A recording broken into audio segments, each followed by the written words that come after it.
سلام سلام كبرات تخاتلت التي بخميس أنا حكومة تمليسنا مزيناكم لنا نايلوم مدبنا بزعبازي هو حت تخرج زلعب شنخ معراب تجري مدلواتنا كوينات لأختنا شعبيان نمفتسام زكاية زلو حصر زبالة مدبات حزنا مساهم كنت أن حنا سناي مكتتال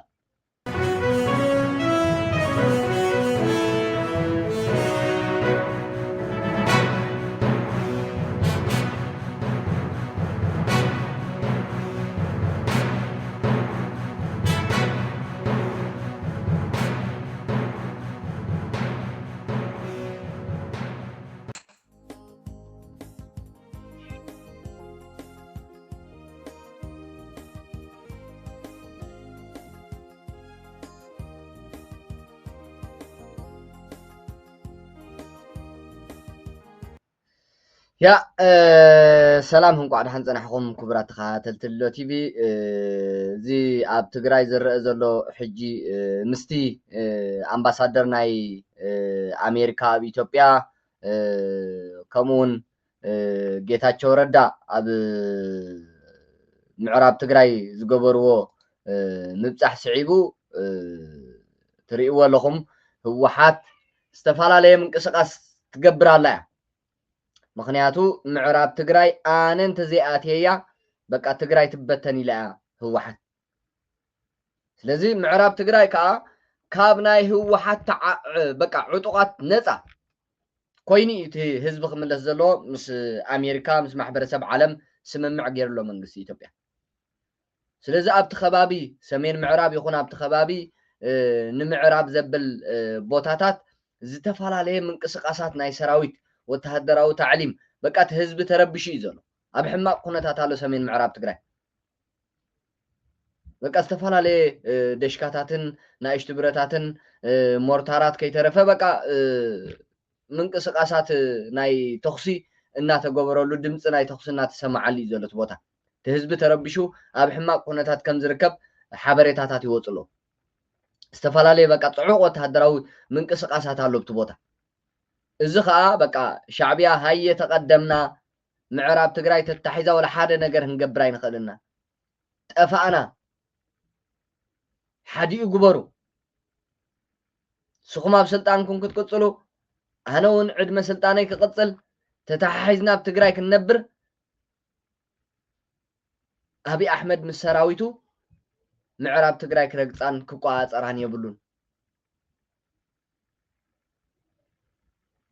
ቅድሚ ዓለም ምውሳና ቅድሚ ተመዛበልትን ኣብ ቦትኦም ምምላሶም ንሕና እቲ ኩናት ንጀምሮ ኢሎም ምንቅስቃሳት ናይ ኩናት ክገብሩ ይረኣዩ ኣለዉ ኣብ ምዕራብ ትግራይ ሰፊሕ ትሪእዎ ኣለኹም ኢኹም ቀኒዮሞ ዘለዉ ኣብ ካልእ ቦታታት ከሰልጥንዎም ዝቆነዩ እዚኦም ዝፀንሑ ኣብዚ 2-3 ወርሒ ኣብዚ 4-5 ወርሒ ከሰልጥንዎም ዝፀንሑ ማእለያ ዘይብሎም ዕጡቃት ከባቢ 3,000-4,000 ዝኾኑ ዕጡቃት ኣብ ሰሜን ምዕራብ ትግራይ ድፋዕ ሒዞም ኣለዉ ታዕሊም እናተባህለት እቲ ቦታ በቃ ካብ ድምፂ ናይ ተኽሲ ናይ ጠያይትን ናይ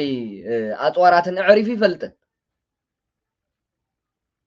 ኣብዚ 2-3 መዓልቲ ብዘይ ዕረፍቲ ወተሃደራዊ ታዕሊም ይካየደሉ ኣሎ እቲ ቦታ ብዘይ ዕረፍቲ ወተሃደራዊ ምንቅስቃስ ይረኣየሉ ኣሎ እቲ ቦታ ስለዚ እዚ ህወሓት ኮነ ኢላ ትገብሮ ዘላ እዩ ምክንያቱ ናይ ሻዕብያ ትእዛዝ ክትፈፅም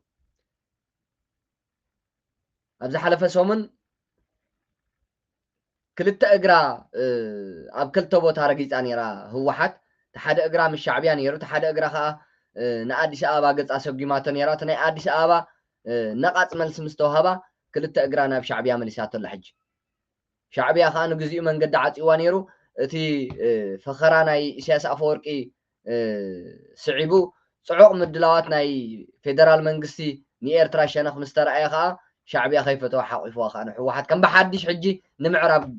ትግራይ ገፀም ወፍሩ ኣለዉ ክልቲኦም ወተሃደራዊ ክዳን ዝገበሩ ናይ ሻዕብያ ወተሃደራት ኣብ ትግራይ ዝተፈላለየ ወተሃደራዊ ምንቅስቃስ ክገብሩ ይረኣዩ ኣለዉ ህወሓት እውን ብዝተፈላለየ መንገዲ ክተሰልጥኖ ዝፀንሐት ሰራዊት اتي ناب حرا مريت تግራይ ክኸይድ እዩ ዝበለቶ ሰራዊት ንሸነኽ ምዕራብ ቀይራ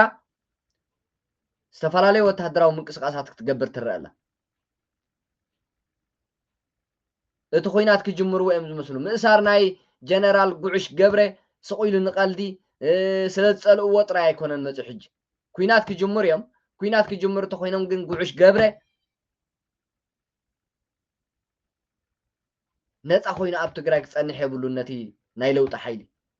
ናይ ሰራዊት ሓይሊ ሰላም ትግራይ ይኹን ፌደራል መንግስቲ ይኹን ምክንያቱ ዝኾነ ኩናት ተጀሚሩ ዕድል ረኺቡ ጉዑሽ ገብረ ክበልዓና እዩ ሰራዊት ኣሚኑ ሰራዊት ጎስጉሱ ሰራዊት ዕጢቑ ኣንጻርና ክዋጋእ እዩ እዚ ጀነራል እዚ ናይ ገዛ እሱር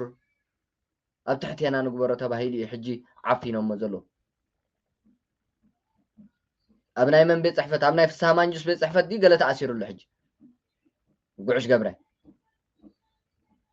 ስለዚ እዚ ትርእይዎ ዘለኹም ምንቅስቃሳት ናይ ወተሃደራት ኣብ ሰሜን ምዕራብ ትግራይ ዝካየድ ዘሎ ኣብ ሰሜን ምዕራብ ትግራይ በቃ ፅዑቕ ምንቅስቃስ ናይ ወተሃደራት ይርአ ኣሎ ካብ ትማሊ ጀሚሩ ካብ ምእሳር ናይ ጉዑሽ ገብረ ጀሚሩ ክሳብ ሎሚ ፅዑቕ ወተሃደራዊ ምንቅስቃስ ተዓሊም ኣሎ መዓልታዊ በቃ እቲ ህዝቢ እቲ ከባቢ ዘሎ ተረብሹ እዩ ዘሎ ሕጂ ከዓ ናብ ኩናት እዩ ዝብል ዘሎ እቲ ህዝቢ ሕጂ ከዓ ኩናት ክንርኢና እረ ይኣኽለኩም እንድዩ እንታይ ዝገበርና ሰባት ኢና እንታይ ኮንኩም ኢኹም እዚ ወተሃደራዊ ምንቅስቃስ ትገብሩ ዘለኹም እዚ ይብል ኣሎ እቲ ህዝቢ ህወሓት ከዓ ደው ክትብል ኣይትኽእልን እያ ንስልጣና ኩሉ ዓይነት ዋጋ ክትከፍል እያ ሻዕብያ ዘልእኻ ክተተግብር እያ ሻዕብያ ዝደልዮ ክተተግብር እያ ሻዕብያ ዝኾነ ክትከውን እያ ስለዚ እቲ ኩናት ተጀሚሩ መቸም ናይ ጥፋኣት ሻዕብያን ናይ ጥፋኣት ናይ ሻዕብያን ናይ ህወሓትን ዘረጋግፀሉን ይኸውን ሓይሊ የለን እዚ ሰራዊት እዚ ትርእይዎ ዘለኹም ህወሓት ተሰልጥኖ ዘላ ህወሓት ትዕልሞ ዘላ ፅባሕ ንጎ ኳሕ ተኢላ ዕጥቁን ካልኡን ደርቢዩ ናብ ሓራ መሬት ትግራይ ወይ ከዓ ገገዙ እዩ ኸይድ ሕጂ ኣማራፂ ሲኢኒ ኣብዚ ትርእይዎ ዘለኹም ወተሃደራዊ ስልጠና ዝወስድ ዘሎ እቲ ምውሳድ ወተሃደራዊ ስልጠና ኣይፅላእን እዩ ንሰራዊት ሓይሊ ሰላም ትግራይ ንቲፒኤፍ ሓገዝ እዩ ሓይሊ እዩ ሰራዊት ሓይሊ ሰላም ትግራይ ዘይተዓጠቐ ሓይሊ ክንዲ ዝእክብ ዘይተዓጠቐ ሓይሊ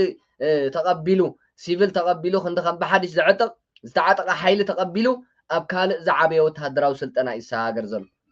ኣብ ሓራ መሬት ትግራይ በቃ ፀገም ናይ ሓደሽቲ ወተሃደራት የለን ይመፁ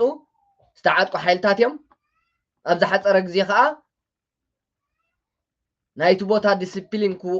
ክወስዱ ስለ ዘለዎም ኣብቲ ቦታ ነቲ ቦታ ዝመስል ስልጠና ይወሃቦም ኣሎ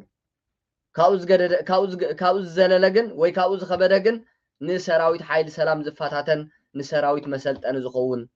ሽግራት የብሉን ዝተዓጥቀን ስልጠና ዝወሰደን ሓይሊ ወተሃደራዊ ዓቕሚ ዝደለበን ኢና ብሓራ መሬት ትግራይ ዝጓዓዝ ዘሎ ስለዚ እዚኡ እኹል እዩ ህወሓት ግን ንሰራዊት ሓይሊ ሰላም ትግራይ ሓገዝ ክኾነ ኢላ ዘይኮነ ተሰልጥኖም ዘላ ትግራይ ዕንያ ኢትዮጵያ ትግራይ ንሻዕብያ ኣረኪባ ኢትዮጵያ ክትወርር እያ ተሰልጥኖም ዘላ ዝገርመኩም ስለዚ እዚ ሕጂ ንሪኦ ዘለና ናይ ህወሓት ኣካይዳ ፅባሕ ንግሆ ትግራይ ከይልክም እምበር እቲ ኩናት ክውልዕዎ እዮም ህወሓትን ሻዕብያን ከዓ ብሓንሳብ ዝጠፍእሉ መንገዲ ክፍጠር እዩ ብሓንሳብ ዝጠፍእሉ መንገዲ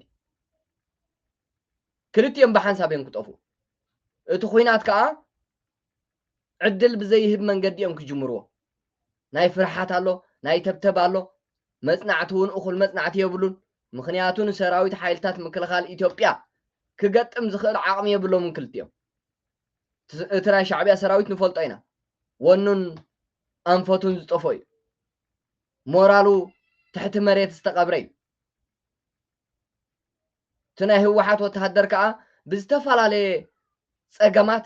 ኣብ ክልተ ዝተኸፍለ እዩ ናይ ናብራ ፀገም ኣለዎ ናይ ጥዕና ፀገም እውን ኣለዎ እኹል ሕክምና የብሉን እኹል ደመወዝ የብሉን ከዓ ናብርኡ ከጣጣሓሉ ዝኽእል ስለዚ እቲ ሕጂ ህወሓትን ሻዕብያን ጀሚሮሞ ዘለዉ ብሰሜን ምዕራብ نطفأتهم يو كوينات جن ناي قدم كل عام نريهم على ناينا سفح من قسقاس وتهدراو من قسقاسن وتهدراو تعليمن يمزكايد زلو أبزبوتا سلازي إزتاتي زمسلتي أم معراب أب سمين معراب دحري مقشا ناي بريزيدنت ጌታቸው ረዳን አምባሳደር አሜሪካ ኣብ ኢትዮጵያን ዝገበርዎ ናብ ምዕራብ ትግራይ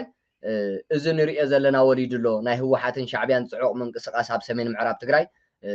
ቅኒኢልና ዝኾነ ነገር ክፍጠር ይኹን ርኢና ሶ ነዚታት ዝመስል ደቂ ዓበይቲ እቲ ሓበሬታ ሒዘ ዝመፃኹ ኣደኖ ከመይ ይኸውን ሓቢርና ክንርኢና